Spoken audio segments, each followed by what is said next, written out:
Hello and welcome to our first Career Insights for 1080 in 2026 on the topic of future-proofing your skills. We think this is a really important topic to touch on as we start out in the year, and in terms of adapting to the job market and growing some of those versatile skills that builds expertise in areas that are in high demand.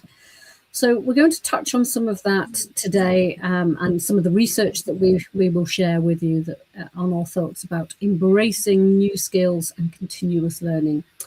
So I'm joined today by my two trusty colleagues, both very experienced executive coach and senior leadership experience members. So Cherie and Joanna are going to be sharing their expertise with us. So welcome, ladies, and thank you for joining. Thanks. I'm going to start with the basic question, which is kind of why is it important to future-proof our skills? So, Cherie, can I come to you on that one first? Skills. What we know is skills are definitely evolving and changing over time. I think we've all felt that over the years, decades. Seems to be changing and evolving faster. And I guess we're trying to keep up with the pace of change. And from my perspective, I've worked in HR for over 30 years, in quite generalist roles as well. And it became increasingly difficult and challenging to succession plan, because in terms of career mapping and role mapping, that change is so fast that by the time you succession plan somebody to move into a role, that role might not exist anymore, or that team or department have morphed it into something new. So the common denominator becomes the skills. And I started to see roles are just packages of skills, and we're just repackaging them and transferring them or evolving them. So it becomes more of a skills-based approach than a career mapping approach, if you know what I mean. So as an individual, understanding and developing your skills has become essential for career management. And I'll just say, Charles Handy, there's a book, Charles Handy wrote a book called The Empty Raincoat. He wrote it in 1996. I checked this week. 30 years ago, he predicted this, that we would be selling our skills. And I think that's exactly where we are. It's a really good book to go back and refer to. It's interesting, isn't it? You use the phrase selling your skills. When I'm talking to people in career transition, you know, that's one of the hardest things for them to get their head around, is they are selling their skills. Somebody is buying them. You need to know what they are, but you also need to align them to the role you're applying for. So yeah, I totally agree. Thanks, Cherie. And Joanna. Thanks, Alison. Yeah, completely agree with what you said there, Cherie, particularly about change being constant. So if you think about the Industrial Revolution, after both the Great Wars, big changes in the world of work and what that looked like. But what stays true is the skills and the things that we offer as individuals. And I was thinking about this, and there's a quote that I love by Douglas Adams, and he's talking about technology. And he says, "I've come up with a set of rules to describe our reactions to technologies. Anything that is in the world when you were born is normal and ordinary and just a natural part of the way the world works. Anything that's invented between 15 and 35 is new and exciting, revolutionary, and you can probably get a career in it. Anything that's invented after you're 35 is against the natural order of things." So I love that quote because he makes me laugh. Also, he's grouping me in the same category of people who are 35, so that makes me feel good. But this is true. There are always changes that are going on around us. When I was at university, I remember email first coming out and how exciting that was. I can remember in the workplace when the first computer that had access to the internet came out, and that was very exciting. Things are always changing. And I think the key is being open and being agile to adapt to those changes. Yeah. I think those are two great words, openness and adaptability. And adaptability is one of those skills that is absolutely up there in the things that we need to work on. And I don't know whether that's just become even more relevant since the pandemic, but I certainly see that in job descriptions, in people's CVs, and in interviews, talking about adaptability, flexibility, and resilience. So I think, yeah, absolutely a key one. Brilliant, thank you, ladies. So going on to think about those skills, what skills are becoming essential, which are current, and maybe some of those which are fading? Linking that back to what you've said previously. Joanna, do you want to start with that one?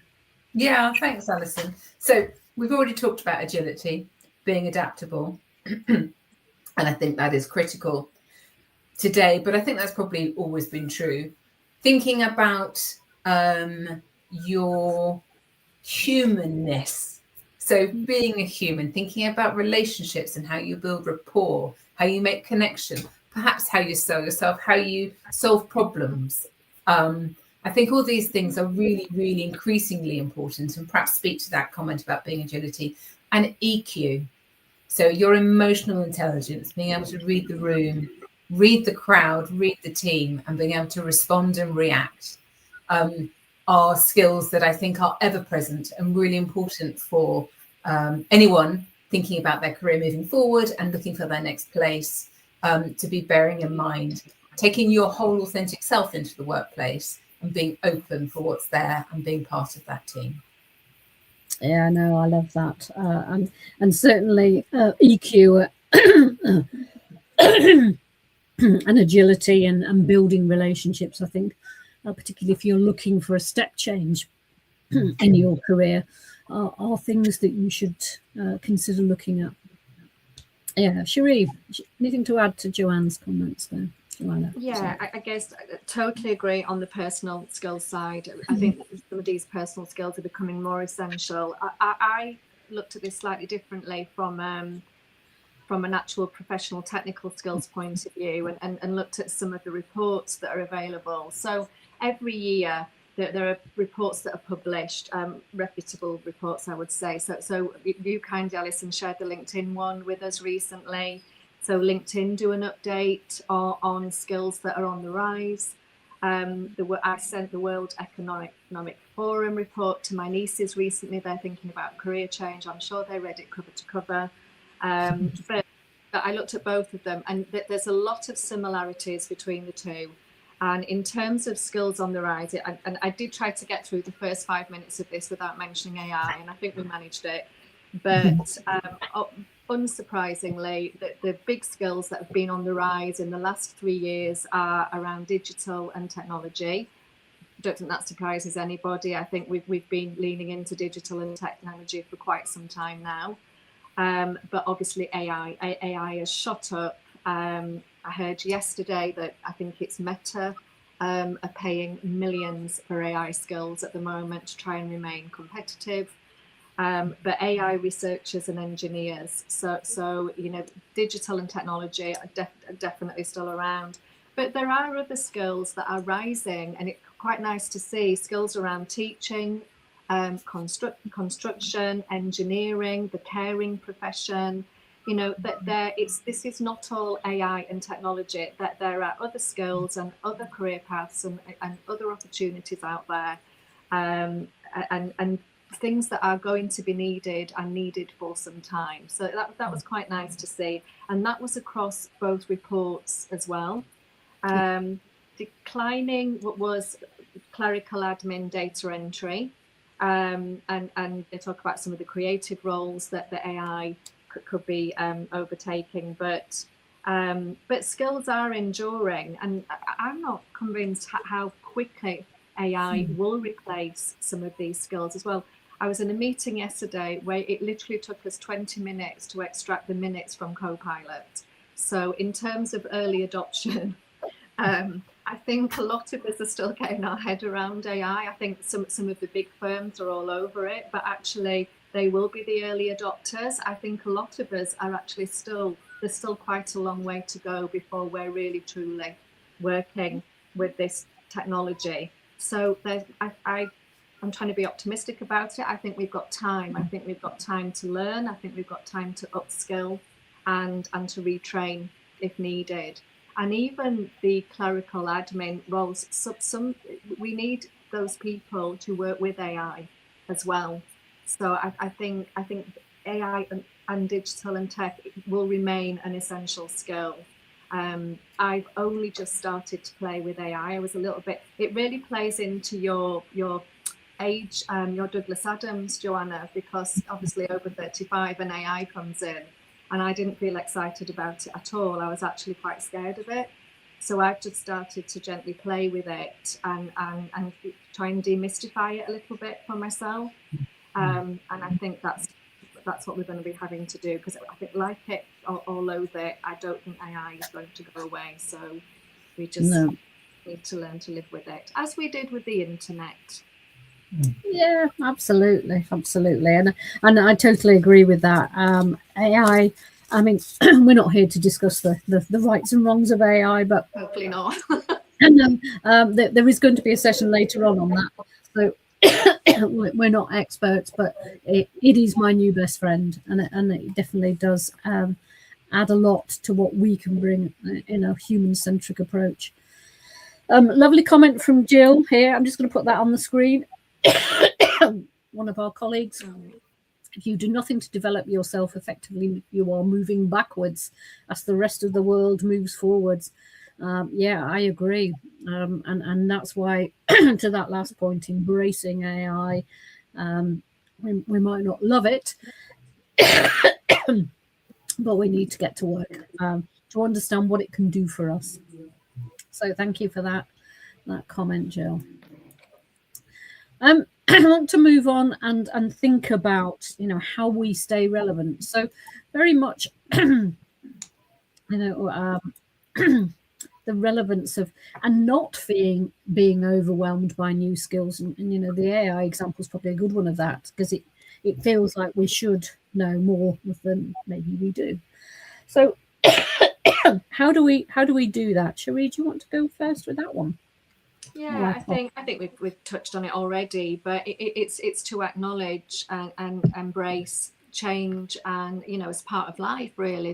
This is evolution, and I mean, I remember when I started work, I started in logistics, and I used to be typing up bills of lading on a typewriter with a vat of Tipex next to me.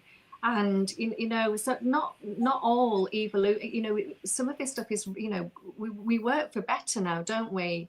AI, it could be a force for good and will be a force for good. So some of these skills that we're developing make our lives easier as well, and make us more effective and more efficient, and we can get to the more value add activities. So I think it's to keep learning and be very self-managing in your learning, because I think if you don't wait to be asked or offered or that learning to be placed upon you, you're more in control. So you can do it bite-sized, you can manage it to how you want to manage it. I'm a massive fan of nudge theory, where you just do little nudges which can incrementally build up into big shifts in learning. That's how I prefer to learn. So I think it's you taking the control, and you taking control of your learning and development. And I think the ignoring and the denial, I think it just breeds fear of the unknown. So it's to keep open-minded and keep learning, and hopefully that will help with feeling overwhelmed as well. Just go and play with it, or go and learn for something for 5-10 minutes, and then come away from it, and then go back to it if it interests you. But take control of your own learning. Now, you're talking to somebody whose self-development comes up very highly on my profiles whenever I've done any of my strength profiles. You're preaching to the converted, but it is a bit of a mindset, isn't it? In terms of how you view it. Joanna, what do you want to add to that? Yeah, I completely agree. And I love the idea about being in control, which perhaps speaks a little bit to my own personality, Cherie, but taking control and using the things that support you. So in the last few years, I've recently started working with Grammarly. I'm someone who's dyslexic, and that's a really helpful thing for me. I've started working with Calendly, which has really helped me organize my diary and my life. So there are tools out there that can really help make a difference. And not all of them will take off, but some of them will. And it's about working out what works for you. So perhaps if you are someone who is naturally quite creative, maybe exploring the world of Canva would be something that will be a natural step for you in terms of expressing your creativity and learning new skills. A few years ago, I worked with a woman who told me that one of her first jobs when she first got a senior leadership role, she's retired now, was to look at email and do a survey to decide whether email was going to be a useful tool for their business going forward. And the conclusion that she reached at the end of her report was no, wasn't for them. So sometimes these things can catch us up unawares, but being open, as I said before, and exploring what naturally works for you, or noticing what other people are doing. So you don't have to be the expert in every single new thing that comes along. But if you have a colleague who is showing headway or being interested in a certain thing, perhaps they can help you out and you can help them out, or perhaps you can upskill each other. I can remember working with colleagues who taught me how to put what I still call them magic links, when you put a link into an email that would take you to a document, or how to turn something into a PDF for the first time. These are all things that we learn naturally in our working lives. And it might feel a bit more accelerated right now, but I wonder whether it really is. But it is just about mindset. So perhaps it's not that it's going too fast, it's just there's loads of opportunities for us. And we can pick and choose what suits us and what will take us forward and make us still feel comfortable and relevant in the world of work. So yeah, I think perhaps it is a little bit about your mindset, and it's about picking so it doesn't feel overwhelming. So maybe having a bit of a play with one of the large language models and see what comes up and what difference it can make, and just help working with yourself so change doesn't feel alien, it feels natural, going with the flow, I think I would say. Yeah, some good tips there. Thank you, Joanna. And I also think, just to point out, there are lots of free courses out there. Everybody is offering some courses, so bite-sized courses on AI or how to use it in different contexts, particularly in career transition. It can be an extremely useful tool to help you focus and get some structure around maybe thinking about interview questions, etc. We were chatting before the session about that. So there are ways that you can use that to upskill yourself, to help yourself moving forward. Totally agree. And perhaps LinkedIn, so the platform that we're here on today. I mean, LinkedIn didn't exist when we all started off our careers. Now it has over 1 billion users. We're here talking to an audience today live on LinkedIn. And there are all sorts of other training courses on LinkedIn that perhaps could help speak to this agenda. So absolutely, Alison. Yeah. And I think when you are... Oh, sorry, Cherie, jump in. Sorry, I was just thinking from a work context as well. Okay, it's a conversation I was having with somebody this morning, which is in organisations as well, when you're embracing new technology or new things, often you get the technical experts, but they need other people from around the business. They need the operational people, the business people, to get involved in something like that. So another way to build those skills is to get involved in projects and programs that are taking place as the business person. And it's a really nice way of having exposure and having input and seeing it in a real life context as well. And it just kind of pushes the comfort zone out a little bit, gives you exposure to something. But it's that I'm thinking from an internal career development point of view as well. I always think that's a really nice way of doing it for the benefit of the individual and for the business as well. Yeah, absolutely. I mean, it's all very well going on a course to learn about AI, but unless you've got any experience, you're not necessarily going to find it easy to get a job in that area. So any experience, even if it's shadowing or getting involved in a project, as you rightly said, would be helpful. Yeah, brilliant. So when we come to think about that from a career or a career transition context, when we're thinking about future-proofing our skills, what are employers looking for when they hire somebody? And again, I've looked at some research recently that's saying that a lot of companies do a skills-based hiring process because they believe it to be the most successful way of telling whether that person A can do the job and B will fit in with the organisation. So back to that question, to say, what are employers looking for when they hire? So Joanna, do you want to jump into that one first? Yeah, thanks, Alison. So I was thinking about this, and I was thinking about individuals in the workforce and individuals looking for work. And we are increasingly aware of ourselves as individuals, and encouraging ourselves and people around us to think about their values and to think about how they turn up to work authentically.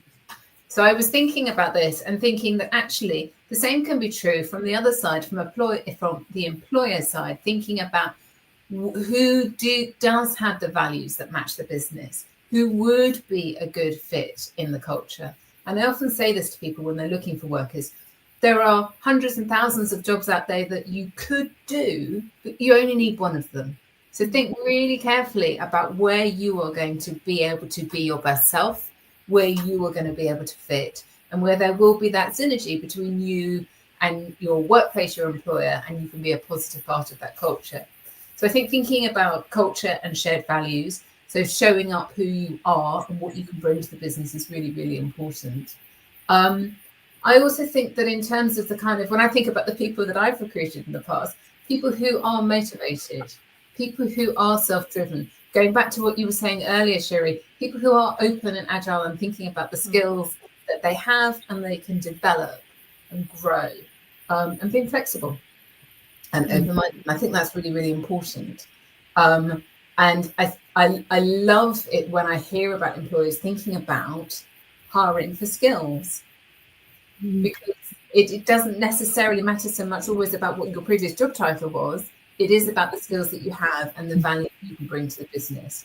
So whenever I see that out there, I sort of do a little bit of a cheer, because I think that's a great shift. No, I agree. I mean, and again, when people are looking in a career transition context, I always say, what are the transferable skills? Because, you know, if you are organized or you are good at problem solving or decision making, you know, those are skills that go across a wide range of industry sectors. So they don't pigeonhole people into roles. And if you can talk about, you know, what you could bring, it shows that you use the word fit, and I love that word, alignment or fit to a role, and also the values piece to the organisation. Because we know that employers have got choice at the moment. The market is competitive, and what will differentiate you is you recognising how you fit with an organisation, as well as what you bring in terms of skills. So, you know, again, I always say to my clients, think about what your top 3 skills are. Make sure you mention that in an interview, so that people immediately go, oh, they've got what I'm looking for. So there is that alignment. Yeah, excellent. I totally agree on a lot of those points there. Thanks, Joanna. Cherie, what's your thoughts around that? What are employers really looking for when they hire? Well, I think it's similar, really. In addition to obviously certain technical and professional skills, you know, increasingly technology skills and willingness to work with technology, learn technologies, and you know, adopt them.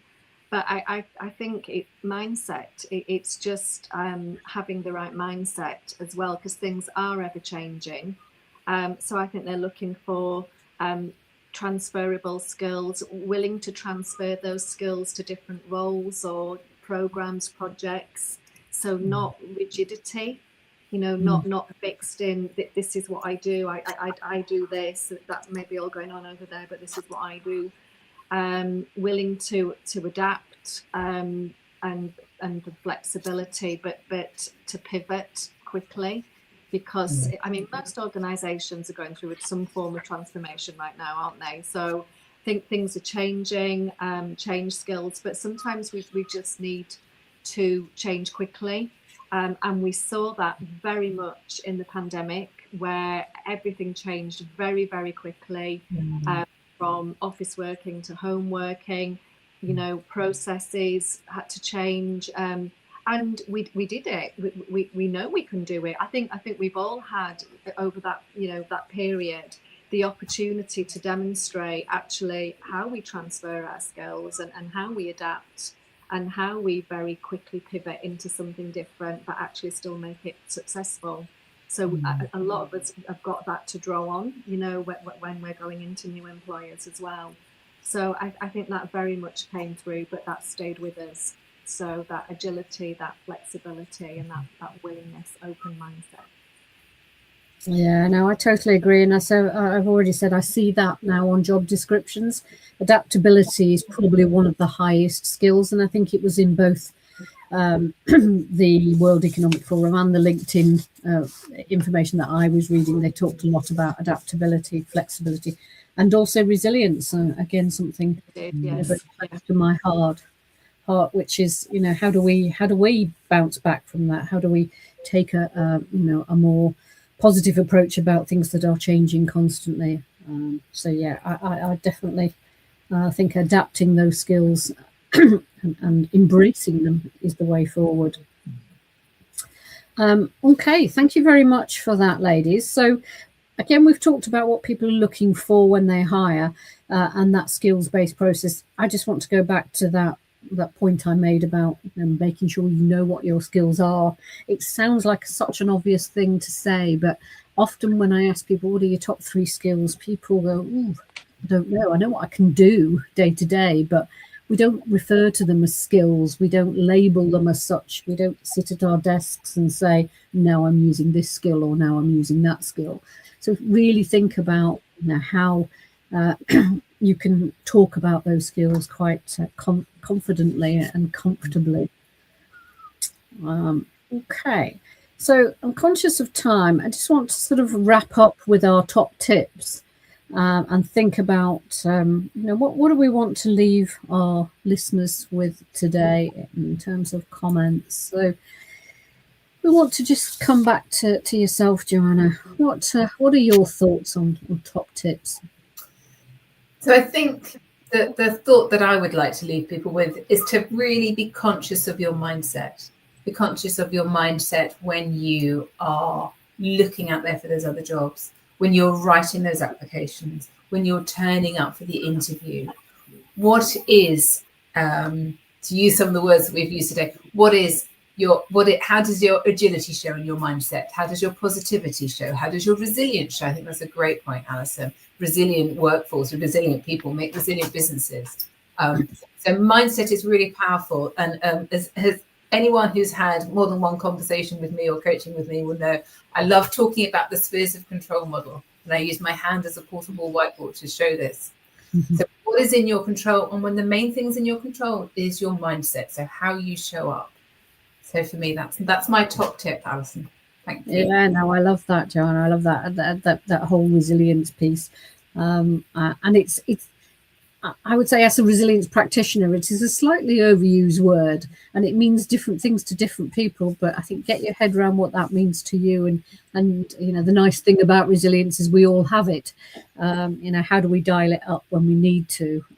Is one of the key things there. So I think that open mindset, etc., helps. Cherie, what about yourself? Top tips for you? Mine is around learning and lifelong learning. So I think just we just need to keep learning, adopting, and evolving.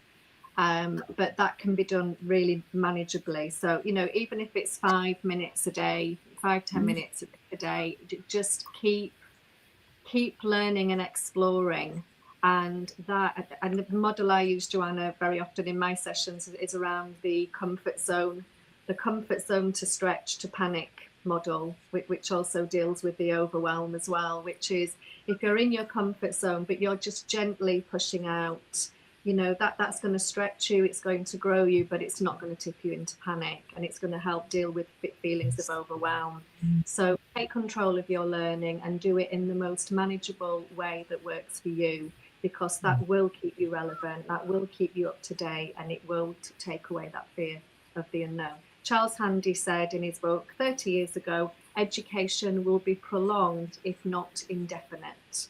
And I guess it's the indefinite, isn't it? So we're going to be learning well into our 80s, 90s, and 100s. I love that, and as I say, as a lifelong learner who's always advocated for that, then yes, long may it last. I think my tip would stay curious. Follow what you're interested in. I certainly know that if I have a particular interest in a topic or a subject, I can get very, very embroiled in it, and that's not a bad thing sometimes. So thank you, ladies. We've come to the end of the session, and thank you very much for sharing your wisdom. If there are any other questions that go into the chat, we tend to pick them up afterwards as well. And we can come back to anybody if they wanted any more information. So hopefully you found this useful. Our next session is on the 17th of February, which Dean will be hosting on how to network when you're job hunting without it feeling awkward. So looking forward to some of Dean's tips there. So thank you for that, and look forward to seeing people there. So thank you again, ladies, and wishing you all the best of the rest of the day. Thank you. Thanks, Alison. That was fun.